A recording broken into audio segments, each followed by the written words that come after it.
Bluff City Media presents The Anthony Sain Show with your host, Anthony Sain. Now, let's get to the show.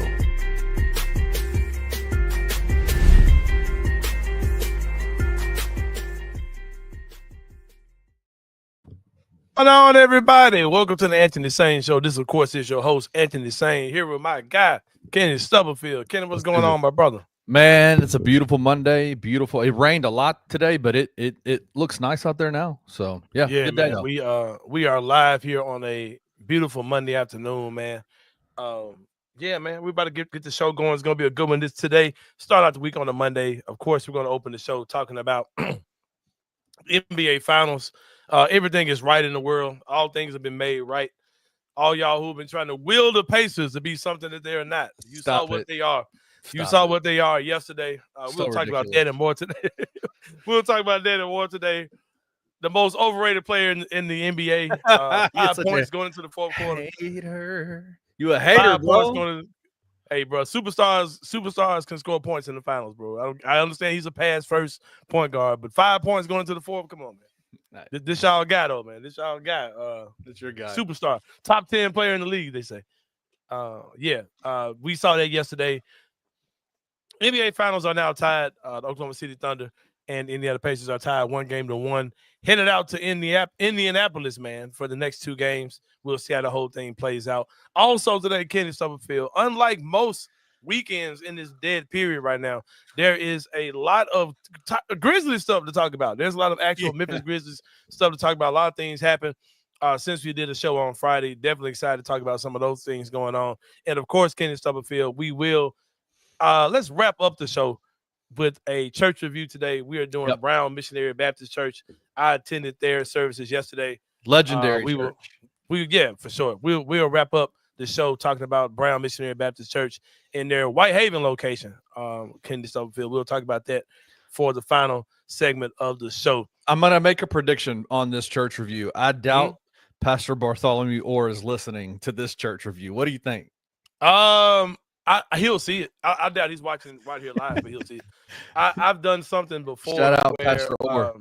He needed a reference to compare something to sports, but he said he was an admitted non-sports guy.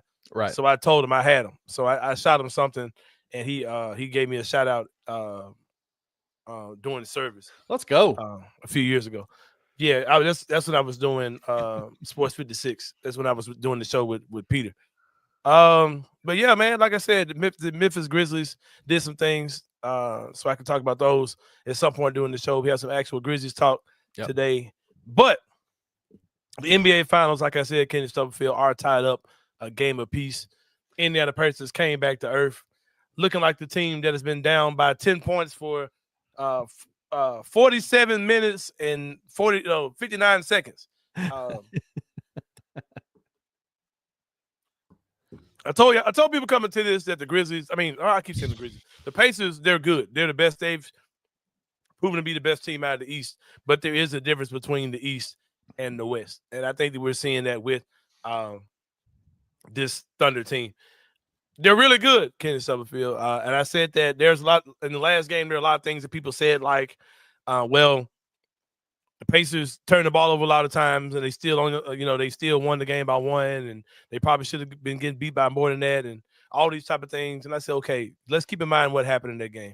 The Pacers had a crazy run at the end that included SGA missing a shot that he typically would have made, and it also included Chet Holmgren and Jalen Williams not giving you nothing in the second half.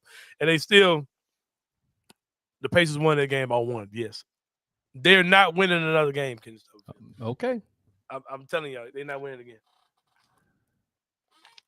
They're not that good, kid. This is who they are. They've been down 10. You're so 48 crazy. Minutes. You're so crazy. And not 48 minutes. I'm sorry. How many minutes in the game? 48, right? It's 48 times 2. My math. So is for 95 minutes. 96. Is it 96? 96. Yeah. So no. 95 minutes of these playoffs, they've been down by 10 to the Thunder. I'm sorry, bro. They're about to get smacked. And Tyrese Halliburton is overrated. They were not lying, bro. His peers were not lying to y'all when they said he's overrated. Wow. Is he a clutch player? Yes. When if the game is tight, he can do some crazy shit. He's made some cruel deals with the devil that he's able to do the things he's done. I'm not taking that away from him, but he is not one of the top players in the NBA, bro. That's just not true. If you want to, he says they're a good team on NBA Live 2000. Yeah, exactly. They're good. I mean, they're really good, but they're not nowhere near the league of the Thunder, bro. Pacers going to lose game 3, maybe win game 4. Yeah, there'll be something like that. I disagree. I think it'll be if they lose a game in Indiana, they'll win game 3, lose game 4. You think they finna win the next game? Mm-hmm. No, they finna get smacked again. They finna get smacked like this right here again, bro. They'll win game 4 at home. Because Adam Silver gonna get the call in like, look, bro, we need people to watch this. Scott Foster, get in there. Yeah, come on. We need people to keep watching this shit. Speaking of people watching this shit, I'm gonna say this, man. Like people been talking about the presentation, right? I'm gonna answer Jay's question too. Follow up with your question, Jay, because I don't really understand what you're saying. But presentation wise, right? We all clown the presentation of the NBA Finals, and there's no trophy it's center court, or no finals logos and all that. Like I've said all the time, man, the NBA is the only league in all of sports that needs to put their phone down, for sure, for the stuff that they do and log off Twitter, because they literally responded to Twitter feedback and changed the logo that they put on the screen. They put Microsoft Paint on the court. It was so trash, bro. Like they put the little bitty trophies on there, then they took those down. And they put the old school finals words on there, which they should have done the first time. But my thing is, it should be on the court. It should be on the court. If you can impose those type of things on the screen, which we know they can do, why can't they do the virtual trophy to fit around like a filter, like a overlay? Like why can't they put? Yeah. I don't get it, bro. It seems like they should be able to lay that right on top of right in the logo and fit. Right in empty space. I'll tell you what happened. Their senior graphics guy at the NBA was on vacation. He's out on vacation. So they got some intern to come in and do like this Microsoft Paint and be like, yo, get us a graphic real fast. It's so terrible, bro. Then they changed it in the middle of the game. I don't understand why they can't put the big finals trophy around the big logo in the center and it's fake just for television. If they can do all that, why can't they put that on there? It just seems very simple. Because aren't those even those like the message boards that have like the graphics on it with the running graphics with like sponsors and promoter? That's not real. That's fake green screen stuff, right? You talking about on the sideline? On the sideline. Like, where the reporters are? Yeah. I think that's real. Is that real? I think it is. Because I remember seeing I don't know, bro. I thought it wasn't, but maybe I'm wrong. I thought for like some of these more like NBA Finals playoff thing, they have specific sponsors. Oh, and they I don't just know. kind of run that. I don't know. Anyway, that's what I'm saying. Jay says do it virtually because the decals on the floor is some unsafe shit in the league where we see a lot of knees. But yeah, I don't mean put it down there. I'm talking about virtually. If they can put the little things on the screen, put the virtual joint, the big virtual thing in the middle of the screen. I don't understand why they're not doing that at all. But y'all, this kind of stuff you got to talk about when you got this rinky-dink team playing against a juggernaut in Oklahoma City Thunder. We got to complain about the presentation of the game. Bro, the Pacers are about to let y'all down, bro. I know a lot of people are trying to will the Pacers to be something they're not. And there's a lot of – Memphis is a hating-ass city, so we hating on Oklahoma City because they used to be Lil Bro and all that. Those dudes are historically good, bro, and they're about to handle the Pacers in 5. Y'all about to see that for sure. I mean, if we can get upset, y'all can get mad at me and say, hey, how can you pull for the Thunder? Just call it what I see. I still think Oklahoma City is going to win this series. I think it's going to be closer. I think it'll be a 6-7 game series because I think Indiana will get one. If it's 6, that mess ain't going to feel close. 4-2 is not close. That's right. Well, 6 is one away from 7. So it was, it's not going to feel like there's some pressure in game 6.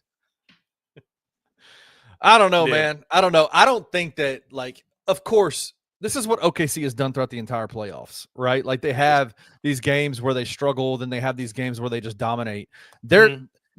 Is that who OKC is, or is it more somewhere in the middle of what they were game 1 in the middle of game? Here's my thing. Why did we get rid of the feel-out game? LeBron James had feel-out games his entire 20-year career. So why we acting like the feel-out games don't exist, bro? No, Oklahoma City be out there like we talk about, like the Pacers be like spotting teams 20 points and coming back and all that. Oklahoma City be out here spotting home court advantage to teams. Yeah, I do want you. This has been giving them joints away, bro. All right, bro, we got it. Just make this a challenge. I do want you to put your hater hat down for just 1 second. It's Help, not a hater hat, help bro. me Y'all, understand. y'all Help are me. glazing the shit out of Halliburton like he's some all league. He's not that dude, bro. Like he's a really good player, bro. He's a really good player at his position. But I've seen people saying top 10 and superstar. That's not crazy. That's recency not bias. who he is, bro. That's recency bias. Yeah. That's all that stuff. But he If you is. think he's a superstar, bet money on him in a parlay. He gonna show you he ain't no damn superstar. No, I do know. Part of your hatred for him is that he lost you about 10 parlays this year. Lost about $10 is what he lost. That's what. Lost me about $10. Like it got to the point at the end of the season in the group chat, you were like, "All right, I got one more leg to hit on this parlay, or I can cash out now." And that leg was Tyrese. He's like, "Oh, it's Halliburton. You think he ain't gonna score 10 points, Sain? Think he can't score 10? You're out. This is him. 5 going into the 4th. This is him, bro. For real. Like that's who he is. But he's good. He's hella good, bro. But like he ain't no top 10 player in the league, bro. No. I think that's crazy talk. He's still the dude that was little bro in the Olympics. They're like, hey, go find some hoes or something, bro. Like we got this ring, bro. Go kick it somewhere, man. Go parties, and we got this, bro. You and Tatum, go hang out, man. So go hit the streets, bro. Who do you take, Halliburton or Tatum? Tatum. What are we talking about, bro? Man, come on, man. Both little bros, though, right? Hey, they both little bros, but Tatum a whole champion, and he's 6'8". He's if he go out, he's gonna go out with 40. He ain't going out with 8. Oh man. And he's good, bro. I'm not acting like he ain't good. Like he's kind of a throwback point guard where he can definitely take over a game and not be scoring a lot of points. Like he's the kind of guy. But like if nobody hit 20 on the team, folks got handled. Folks got packed up yesterday, bro. That is what's weird about it. Is like if you see that nobody else, like I could understand it because they do have some talent on that team, right? Miles Turner can play, Pascal Siakam can play. I don't know if is it Andrew Nembhard. I think that they got Andrew Nembhard, then they got another dude that's like a fake Andrew Nembhard with wearing a mustache disguise. Who was that dude? That mustache is wild, by the way. Who was that dude? Hey, I don't know. They're trying to sneak another Nembhard on the court. Who is that dude, man? Just Nembhard. Yeah, Nembhard. Who was that dude? Andrew Nembhard. Right. But no, so a nasty ass mustache. Go ahead, bro. I just think it's one of those things where it's like you got to ask yourself the question, like halfway through the second quarter or halfway through the third quarter, be like, yo, nobody else on my team, my guys, if I'm the point guard, I'm trying to get them involved and acclimated into the game. None of them are producing. I got to take over. My question is like, why is it taking him so long to do that? Because we've seen him be able to do that in the fourth quarter. We've seen him be able to take over, but it's just they need him more. This is the finals, bro. You don't leave anything on the table. This AI-ass, computer-ass team with the Thunder, man, they miscalculated them dudes the first time and played around with them, let them hang around. Man, they going to 20-piece them dudes the rest of the series, bro. Like, that's not Denver, who's got a guy who can score 40 and 15 rebounds, who can will a team to a victory. They're not that good. If Oklahoma City's defense locks those dudes down, it's a wrap, bro. And we saw them do it the other night. Man, it was slight work, man. Mess was easy. Mess was easy for sure, bro. But anyway, like I said, y'all, it's coming off as if anybody, bro, I hate the Thunder more than I hate the freaking Pacers, bro. Like we see the Pacers twice a year. Like I've been hating. The Thunder used to be little bros. They were little bros. We 73-piece them dudes. If I'm gonna hate on anybody, it's gonna be on them weird ass dudes because the Pacers actually are a cooler, more likable team than the Thunder. But bro, I'm not gonna get in the way of what looks like an historical team about to do some historical shit for the sake of just hating on dudes, but like they're better than the Pacers. And people are trying to will the Pacers to be something they're not, but you're just gonna get your feelings hurt, bro. It's Thunder in 5. Yeah, I mean, I have zero. I don't care who wins this series. I do think it's one of those things. If the Thunder mess around and lose, the shit I'm finna talk to all these mugs. I've been bowing down to on Twitter. It's coming, bro. Yeah, absolutely. Coming. I will take a lot more joy out of the fact if OKC does fumble this series. Oh, hell yeah. Because they are a legitimate historical team in terms of like their success in the regular season. They check out all the boxes. All the boxes are checked by them. Everybody. And so except for they're young. If they fumble this bag, I'm gonna laugh so hard and probably make fun of a lot of OKC Thunder fans. Like that's gonna be fun. Oh yeah, I got some for sure that I'm actually kind of cool with. I'm coming for the ass. But big pause. But I am glad that the Pacers won game 1 I think for the sake of the league and the perception of the series, absolutely, it created intrigue. That's what I was going to say. If they had been down 2-0 right now, all the things people said about not watching the games would have been there. But the fact that the Pacers team is a team that can make these runs to get back in the game, you have to keep your eyes glued to the games for sure. Well, can we about to take a break, man? When we come back, we got actual Memphis Grizzlies stuff to talk about, man. And then we're going to have our church review for Brown Missionary Baptist Church, the Whitehaven campus. We're going to wrap up the show there. When we come back, we'll talk more about the three-pointers, what we're going to do for the second segment of the show here on the Anthony Sain Show. See you guys in a minute.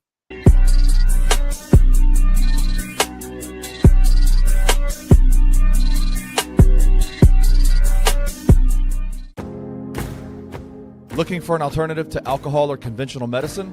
Check out Ounce of Hope, a Memphis-based dispensary with 2 local stores in the Sanderland Center and on South Cooper Street. You can get all the products you need in a location convenient to you.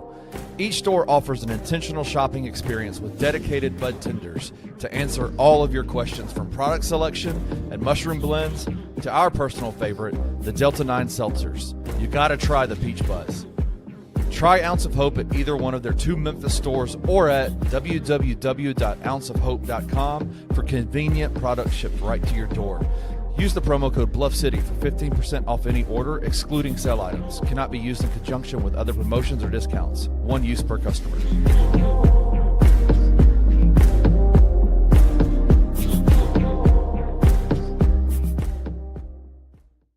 We can't have nice things, Uncle Buck. We're not allowed. There we go for thinking that in the middle of the summer I can have, for in the middle of June, I can turn off the Grizzlies PR notifications because it was announced that Zach Edey re-injured his left ankle and he's going to have surgery. Humans are not supposed to be that big. Thank you. I mean, it just is what it is. But the question I have for you is, who's the Grizzlies starting center at day one? Who starts for this team center day one? Brandon is he Clark's on the roster right now for the start of season either, is he? Who? Brandon Clark? No, I mean I could be wrong. I don't want to. If we assume Brandon Clark's, the chat can help me. Hell, Rusty corrected us. He said he should be ready for fall camp. So, all right, there's your starting center. That's my vote. BC and Jaron always play good together. He's a vet. I love Brandon Clark. That's my vote. Tune in to The Daily Grind with your host, Luke Hatmaker, every Monday through Friday at 7:30 a.m. live on the Bluff City Media YouTube channel.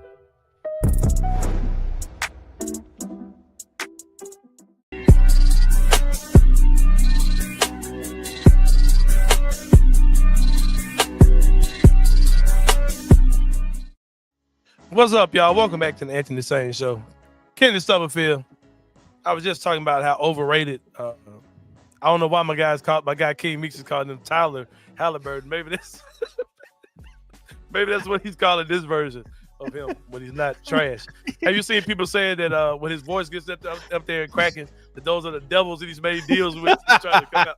I saw that video of his is it code switching, his inflections change and things like that. That is absolutely got to be fake, right? Man, like that is. I don't know, bro. There ain't nothing real about that. But King Meeks is a notorious hater, so y'all two would get along real well.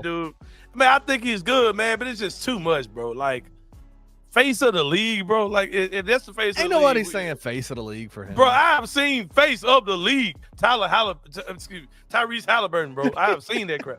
Man been saying Tyler. This man saying Tyler. I've seen that crap, bro. Like, top 10 in the league. What league we talking about? Not your league, bro. Right? No. Come on now. Meanwhile, the guys we've been having conversations about for the last couple of years, the face of the league, they in Cancun, baby. It's cool, bro. It's a vacation. It's a team game, bro. Like, hey, listen, I'm just saying. You put Anthony Edwards out there for the you put John Morant on the He Pacers. was just out there against them. You put John Morant on that Pacers thing. You think he got 5 points going into the fourth quarter, bro? No, absolutely not. He may have 5 turnovers, but he might. We just saw Anthony and Ja against SGA in the Oklahoma City Thunder, so I don't know if getting smoked. Folks good, bro. Them folks good as hell, bro. Like, I just hope to God that they feel like they straight and they ain't got like feel like they need to consolidate and like go get KD or like go do none of this stuff, bro. Face the rec league. Face ass. For real, man. My boy Jay Mitch.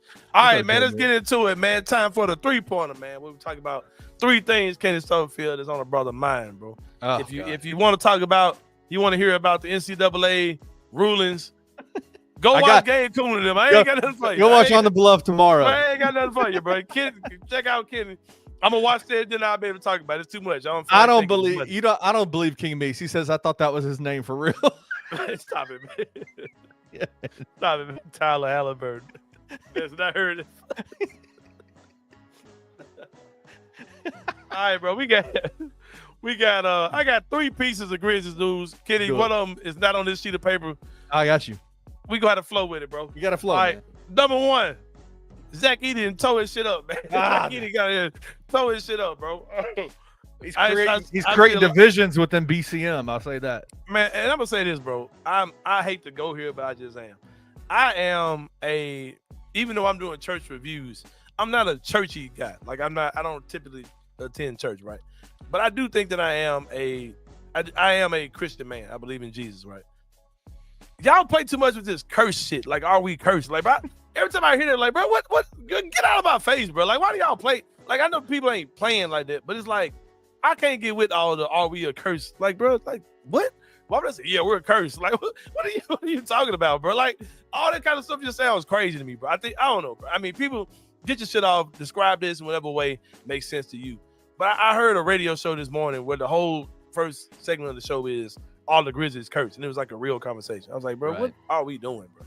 Like, I don't know. I believe there's power in words and power in the tongue. And no, I'm not gonna go around here talking about we're cursed, bro. That just sounds diabolical to be saying right here. But I'm gonna move on from that, man. But Zach Edey tore his shit up this weekend. Oh God.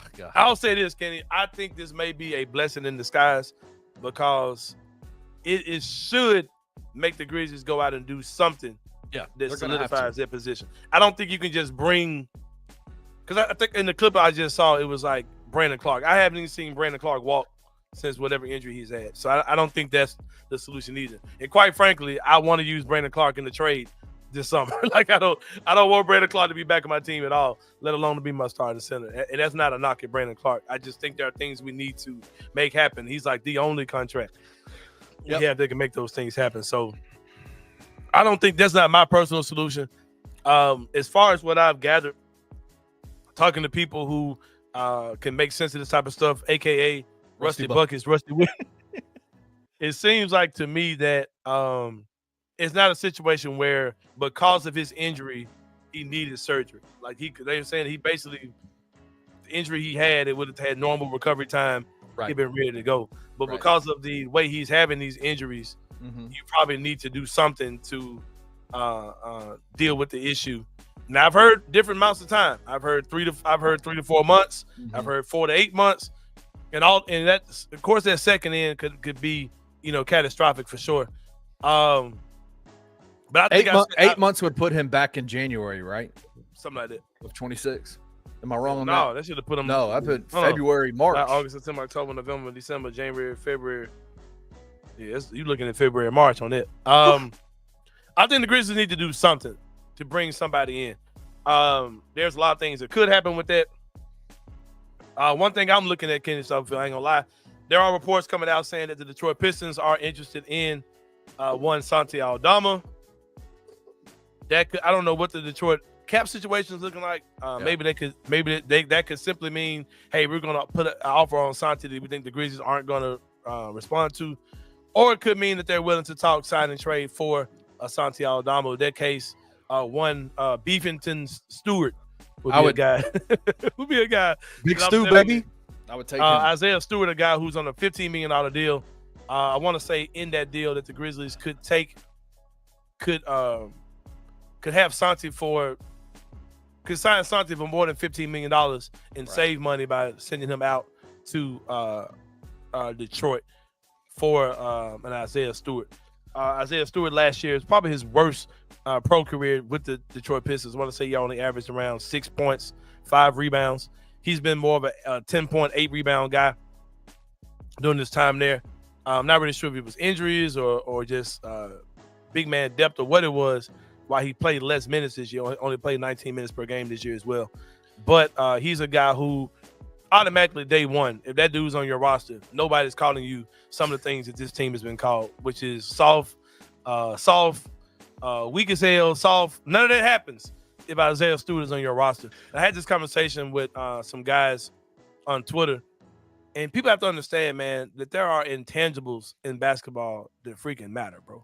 Yeah. If you pull up a box score, Draymond Green doesn't look sexy at all, but the things that he does for that Golden State Warriors team on both sides of the ball are immeasurable, and it really affects the bottom line of the final score of the game. I agree. And a guy like Isaiah Stewart, if he's on your roster, no, he's not the guy who's he's not gonna go out there and give you finesse plays and get to the basket and finger roll and shoot threes in the corner like Santi. You know he does shoot threes, but he's not that type of guy. But he's a guy who is going to bring in instant intimidation. Like immediately changes the dynamic. Right, he changes the dynamic of how this team is perceived if he's on your roster. Yes. And when you talk about Detroit basketball, when you think about how they're a hard-nosed team, if you close your eyes, he's one of the guys, if not the guy, that pops up in your head when you see that. It automatically changes your team. And he's not a bad basketball player. He's going to defend.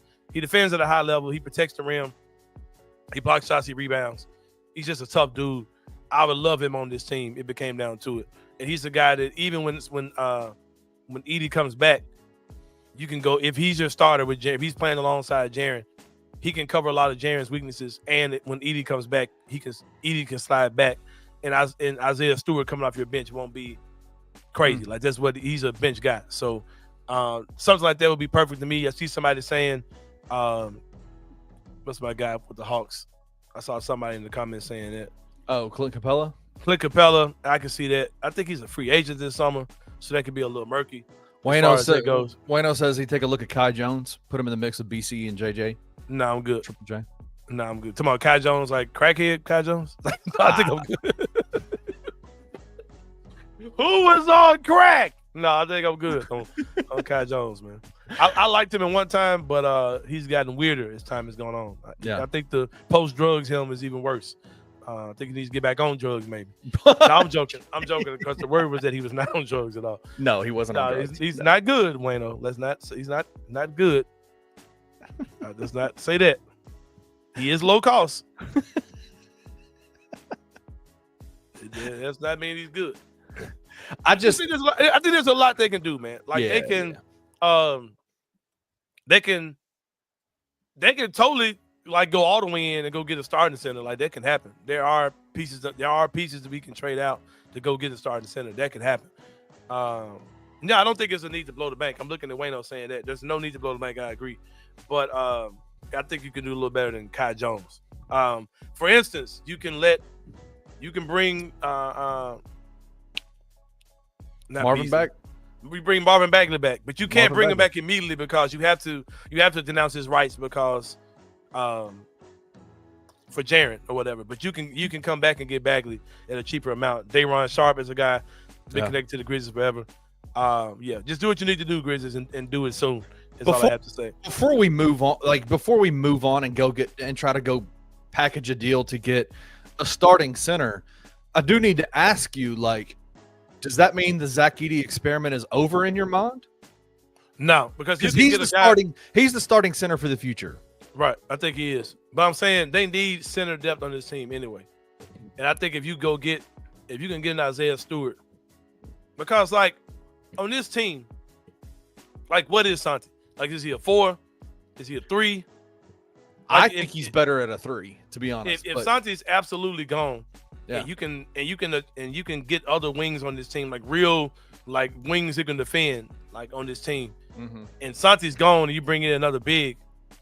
I take that as a dub. Like I don't look at that as a loss at all. Like even if Santi's gone, because I don't really know what Santi is on this team, and I really don't think he fits what they're going to be, what they want to be going forward. I don't think he's good enough. Like if you brought, like I talked about, if you traded for Lauri Markkanen, right? Lauri Markkanen is a rich man's version of Santi, where he's good enough.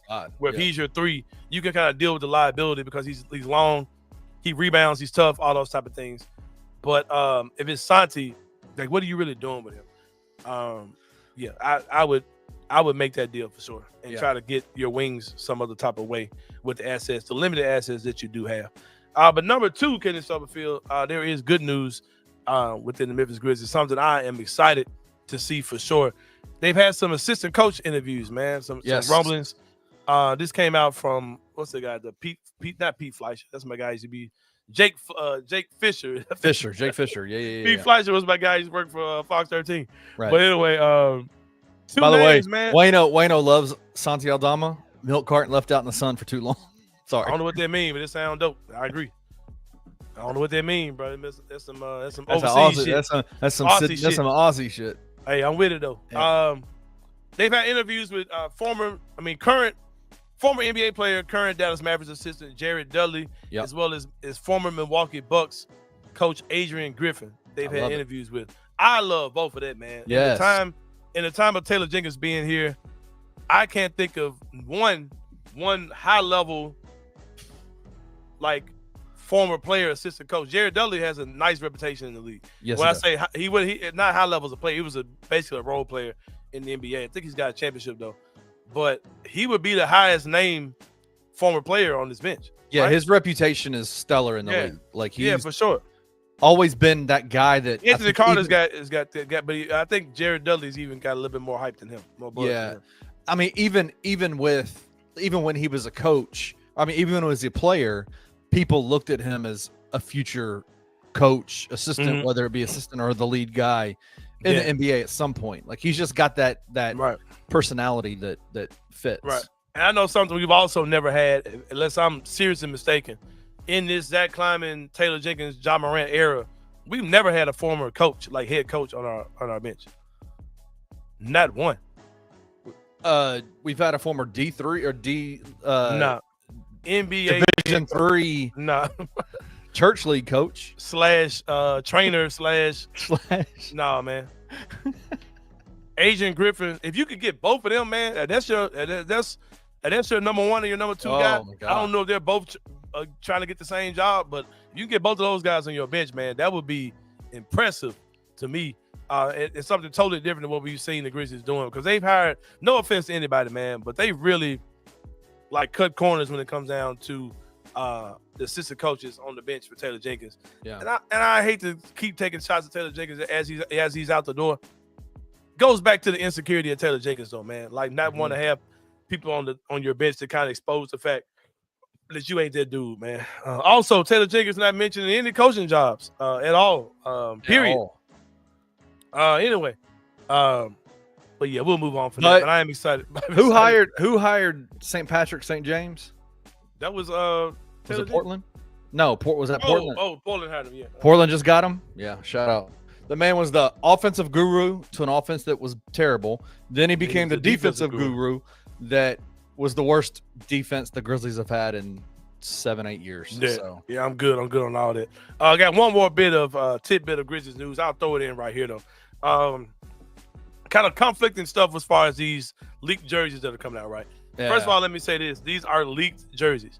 And 9 times out of 10 for these images of these leaked jerseys, the people that are leaking them have never actually seen the jersey. When they're leaking the jerseys, this is typically what happens. They research and they see patents that teams have recently purchased. Right. Or sometimes they might see like a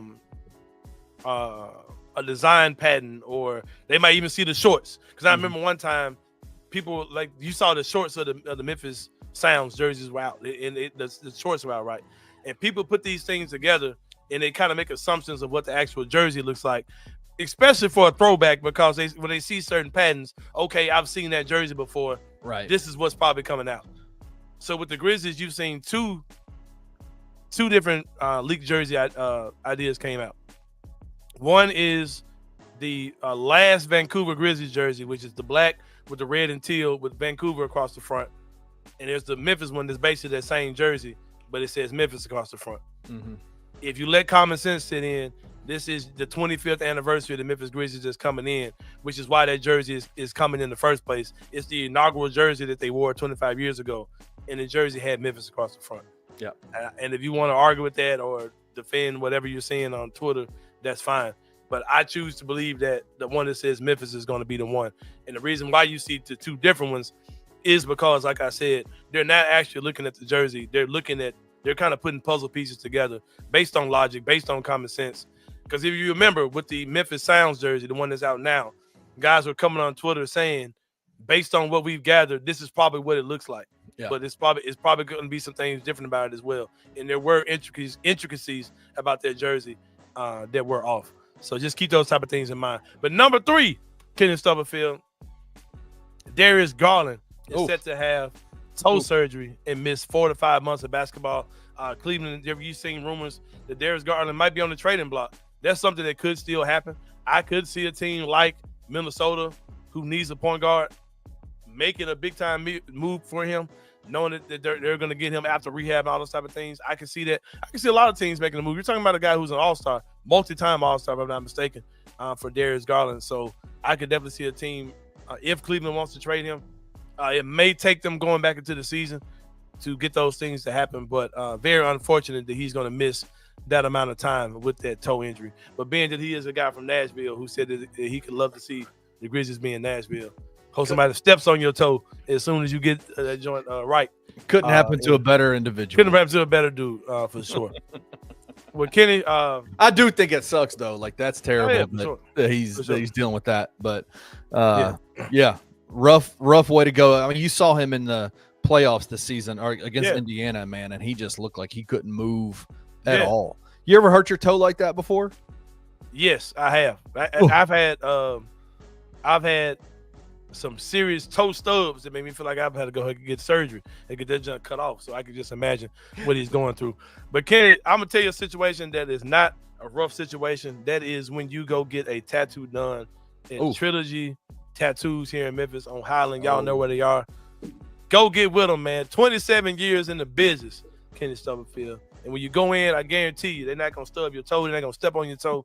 They ain't going to hurt you too hard with the needles, man. They're some of the best professionals in the city, man. They stand on those type of things. They've been doing it for a long time. Yeah. My guy, Richard Jarvis, longtime supporter of the show. Check out Trinity Tattoos. We got some commercials coming for them soon. Man. Yeah. I'm actually going to Trilogy tonight to get that done, to do a commercial for them. And part of that is going to be, you're going to see some new ink on me, man. You're going to see my boy inked up, man. And also, I'm excited. We got space for y'all, man. I'm tired of looking at Rusty Whitten and Drew Gann and all these dudes in the middle, man. We can boot them dudes up out of it. We got room for y'all, man. Yeah. We got room for y'all for sure. Keep those type of things in mind. Well, we about to take a break, man. When we come back, the church review, man. Brown Missionary Baptist Church. We about to chop it up in a minute here on the Anthony Sain Show. See y'all in a minute.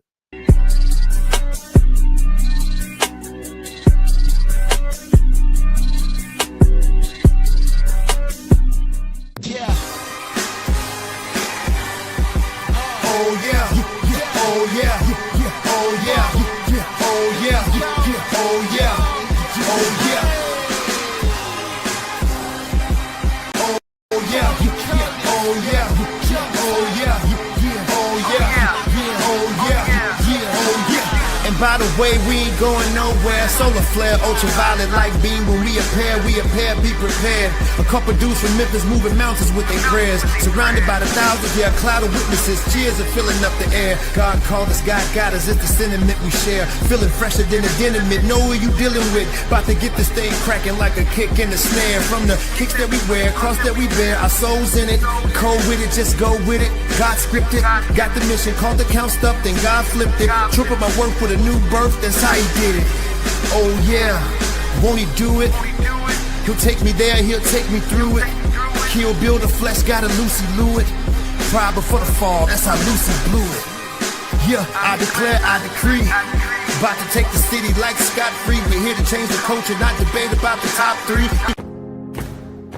3. Looking for an alternative to alcohol or conventional medicine? Check out Ounce of Hope, a Memphis-based dispensary with 2 local stores in the Sanderland Center and on South Cooper Street. You can get all the products you need in a location convenient to you. Each store offers an intentional shopping experience with dedicated bud tenders to answer all of your questions, from product selection and mushroom blends to our personal favorite, the Delta 9 seltzers. You gotta try the Peach Buzz. Try Ounce of Hope at either one of their 2 Memphis stores or at www.ounceofhope.com for convenient products shipped right to your door. Use the promo code BluffCity for 15% off any order, excluding sale items. Cannot be used in conjunction with other promotions or discounts. One use per customer.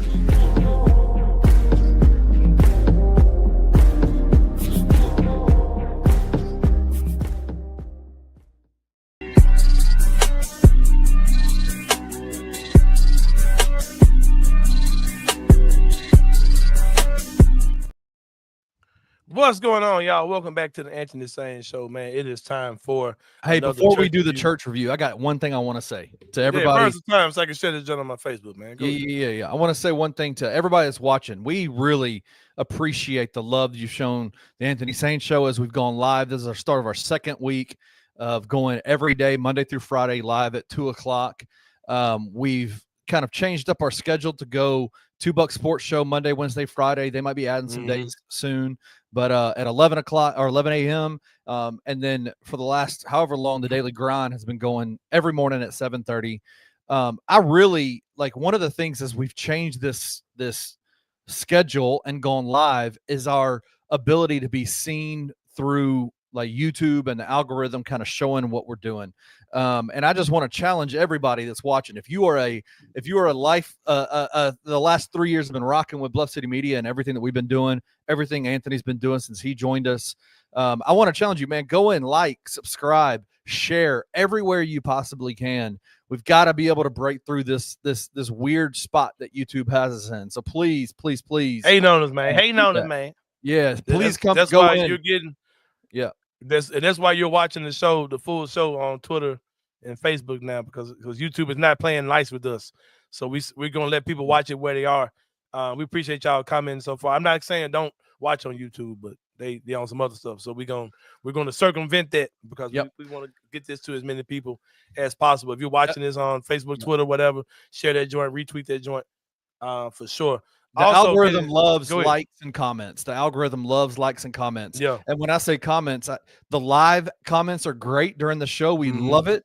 But once the show is done, man, go in and comment on the video, share it, like it, all that kind of stuff. And it just opens up the doors for Bluff City Media. And we want to be able to continue doing this. And so just help us out by doing that. We really appreciate it.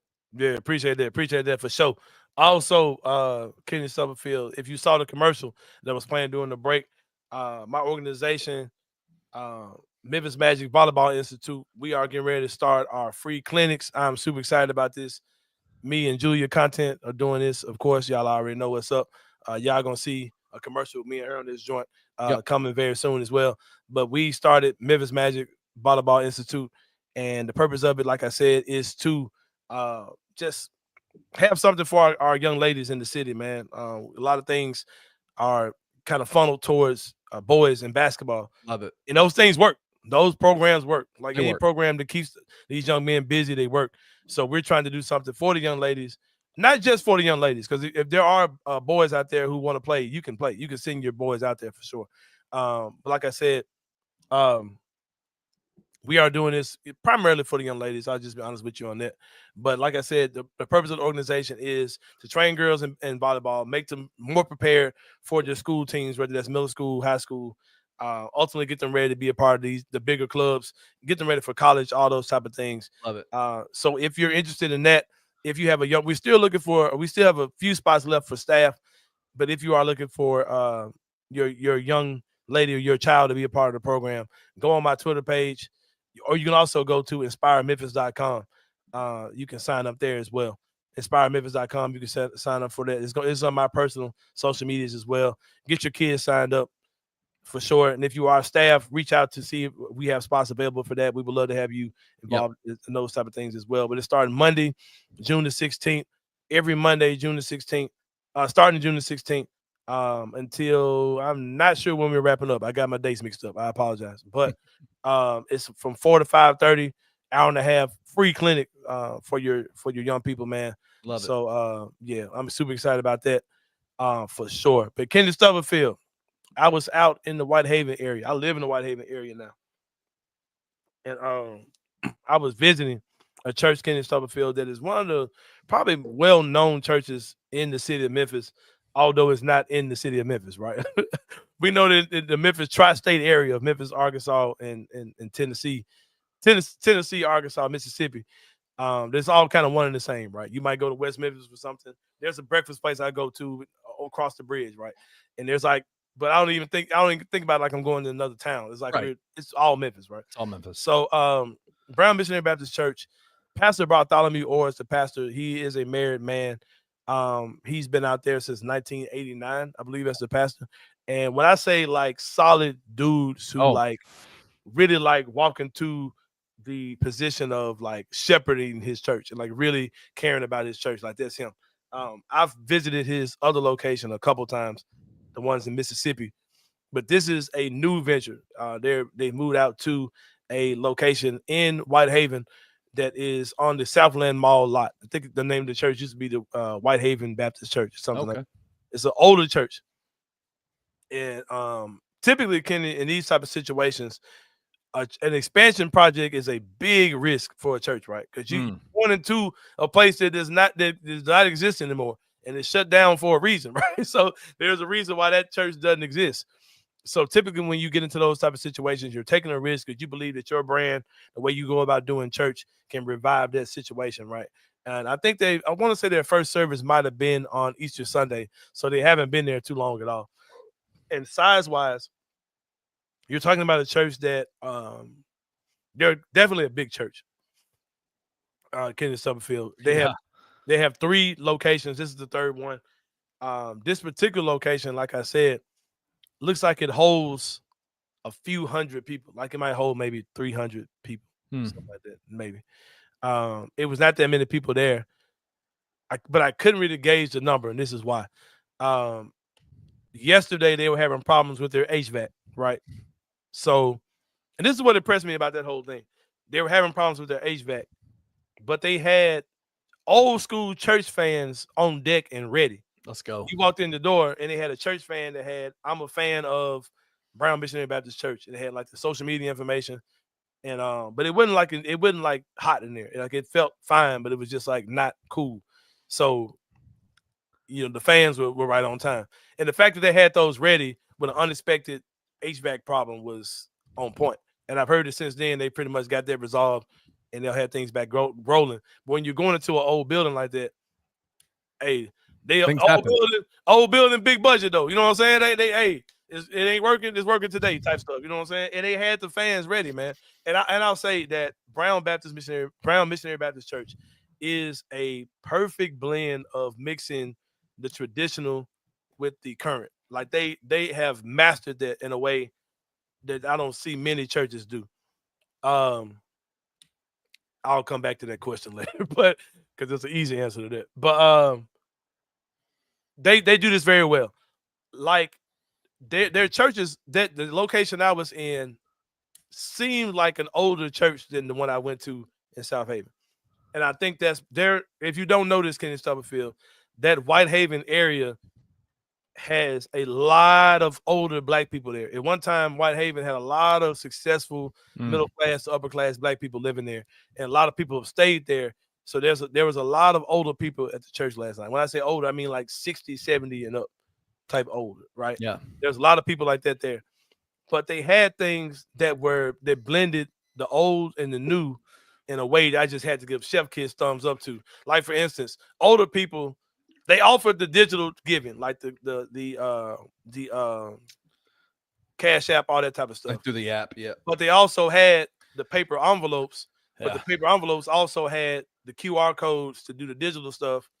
So it was like a blend of the two. Like we appeasing to the older people because I got to put my thing in the what's the name, but they also had the information where you could use your Cash App through the envelope as well.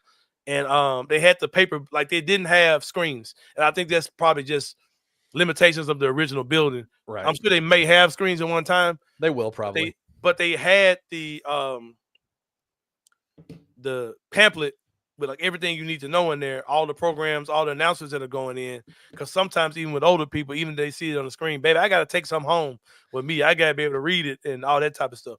But it was perfectly like you didn't feel like you were in an old church, but they had things that were convenient for the older mentality of the church. You understand what I'm saying? They did not have a nursery or children's church, but I got that information secondhand. I didn't particularly look for those things. When I got there, I came in the door that had me walking right into the sanctuary. Like I wasn't able to go kind of explore to see what's going on. Explore and see what else. Yeah. Right. But I talked to one of the ushers. One of the ushers was fantastic. And she was saying that they don't have those things yet, but they're coming. But something they did have that I thought was really dope is that he's big about discipleship and growing people and getting them more than just a Sunday morning experience, right? So they have 9 o'clock Bible study, 9 o'clock Sunday school, and 11:30 Sunday school after service. They have it before and after. So there's 2 opportunities for you to get more of an in-depth lesson, whatever. And Pastor Orr was not there yesterday, which is another thing that makes what they're doing dope. They got 3 locations, and I believe Pastor Orr preaches at all 3 of them. So the mechanics and the logistics of making those things happen every Sunday can be difficult. But this service, shout out to them. I was in and out of that joint in an hour. I got there at 10. They started on time. They were done. 11 o'clock, I was walking to my car. Wow. We was walking into the car at 11 o'clock. Wow. But the way they do it, they got a 10 o'clock service in Memphis and an 11 o'clock service in Mississippi, right? Right. I think the time that the pastor goes up felt like around 10:25, right? 10:25. So if he goes up at 10:25 and he speaks there, if he's done at 11, he's at the other church by the time it's time for him to speak. And that's any church that pull those type of things off, and they're not. This ain't no shade to nobody, but if you got a physical pastor who's traveling to campus like that, like that's the logistics to make that happen, bro, are crazy. Yeah, it is. And they seem to be pulling it off every week. He didn't do it this last week, and it was the youth and young adult pastor that was up there this time. Let me go back to that too. Something that they talked about is that they donate $1,000 a week to a local nonprofit every week. That's something they do. And they said that the other day they had an event where they prepared 41,000 meals for the homeless. Ooh. This is something they did, I want to say Saturday. And I want to say they have a summer program where they employ young people and they pay them. Like they're not interns, they're getting paid. Yeah, man, those type of things are awesome that they do. And the message of the day was by the young adult pastor. And one of the things that I pulled out from it, he was talking about how a lot of times we want God to help us with stuff, but we want God to help us while we're doing things our way. Like we're doing it the way we want it to be done, but then we want to get him to jump in and fix based on what we've already done. And that's not the way to get things done. There's a lot of parking. They're on the old Southland Mall lot. So they're sharing that lot. So there's a ton of parking. They did also have a police presence. And I think it was a cool experience. If you're looking for a church that kind of sticks to a lot of the traditional as well as the modern as well. I think they handle that perfectly where you can feel like you can find your place in there. It seemed like when I was at the other location, it was a lot more younger people there. Yeah. But yeah. Just the demographics of where their church is located. Yeah, I think it's a perfect strategy. For that location, I think they're going about it perfect. Even if they never brought the screens back, Miss Myrtle and them will be fine. They'll be fine. Yeah, I think they'll be fine. Well, shout out to our good friends at Brown Missionary Baptist Church, the Whitehaven location. And I'm telling you, that place is going to be to the gills in a minute because he is a great leader. He's a great man, great leader. And I know things are going to be off the chain there. Do you remember he went viral a few years ago? Yeah, I forgot about that. He's the flying pastor. I forgot that part. Yep. He was the one that they did some type of like passion play or something, and they had some apparatus where the angels of Jesus, somebody was flying. Where he flew across the entire sanctuary. And so he said, "Give me up, man." Let me. That's something else about him too. A lot of times he has some type of prop or he does something. He's very with the demonstrations and stuff. Super cool dude, super good dude. And I'll tell you how awesome he is, man. He gives every member of his church a personalized phone call on their birthday. Not no automated, "Hi, this is so-and-so." No, it's him calling you on your birthday to wish you happy birthday. And it's like, that's crazy because they have like multiple thousands of people that go to that church. Yes, bro. Yes. That's wild. I'm not gonna say I might be wrong. I don't think they're mega, but I think they're definitely a three locations, a traveling pastor, and thousands of people. You think it's thousands of members at church though? Mega. So you saying they mega? I might be wrong, bro. Like I said, I don't know. Because I've never. There's one location I've never been to. Yeah. So I don't know if there's. I don't know what the. I count that by adults. Or whatever too. No, I feel you. Like I think when you start having multiple locations with one dude who travels around and preaches it all, you pretty mega, bro. Yeah, thousands. Yeah, you pretty mega. You pretty mega. Yeah, but he's a mega man for sure. My guy. He's a great man. Yeah, Pastor Orr is awesome. Awesome. Yeah, guy. great dude for sure. Well, Kenny, that's all I got, man. It's been a great show. Appreciate y'all for rocking with us, man. We answer some questions. It's silly conversation. Would I take Hallie or Ja or Hallie, bro? Ja. Last 5 seconds of the game, Ja or Hallie? Ja too. I'm not a fan of the dude's game, bro. Like, dude, I'm just not a fan of his game, bro. Like, he's good. I mean, I'm acting like he's good, but man, 12 is Memphis, man. Come on, man. Ja's takeover mode. Hallie has taken over mode. Takeover mode. Yeah, he's good. Hey, let's have more than 5 going into the 4th, man. Before we act like he's whatever. In a game where you down 20, and you got 5 of them things. It is crazy. It is really not a good look for him to have multiple games in these playoffs where he has 5 points, 4 points, 3 points going into the 4th quarter. That's crazy. Right. That's crazy. Hey, someone else asked. Y'all can keep RG3, bro. Give me Big 12, bro. I'm good. Santi or Jalen Duren? Jalen Duren. Bro, stop it. Listen, Jalen Duren. Stop playing one time, man. Jalen Duren is absolutely not available. Like, it would take an act of God to get him out of Detroit. That's why in the previous segment, Anthony talked about Isaiah Stewart, because Jalen Duren is that guy. Yeah, that ain't happening, family. Appreciate you, Flowers family. That ain't happening. But it's been a good one, man. We about to get up out this joint. For Kenny Stubblefield, it's Anthony Sain. We'll see y'all tomorrow, man. We got a special guest. My guy Hunter Havoc of he's a free agent wrestler, he says right now, man. He king of Memphis, nobody. He the king of Memphis. He'll be on tomorrow with us to hype up another big show that my guy Bobby Ford is doing. This time he's doing it at the Crosstown Brewery. So that's gonna be a good one, man. Never know what to expect when Hunter Havoc is in the building. He's gonna be our guest tomorrow. And we'll see y'all then, man, on Anthony Sain Show. See y'all tomorrow. Thank you for listening to the Anthony Sain Show. If you enjoyed this episode, leave a rating and a review wherever you download your podcasts. Also, like and subscribe to Bluff City Media's YouTube page. For comprehensive coverage of Memphis sports, head over to www.bluffcitymedia.co and find out how you can become an insider. We will see you back here next week.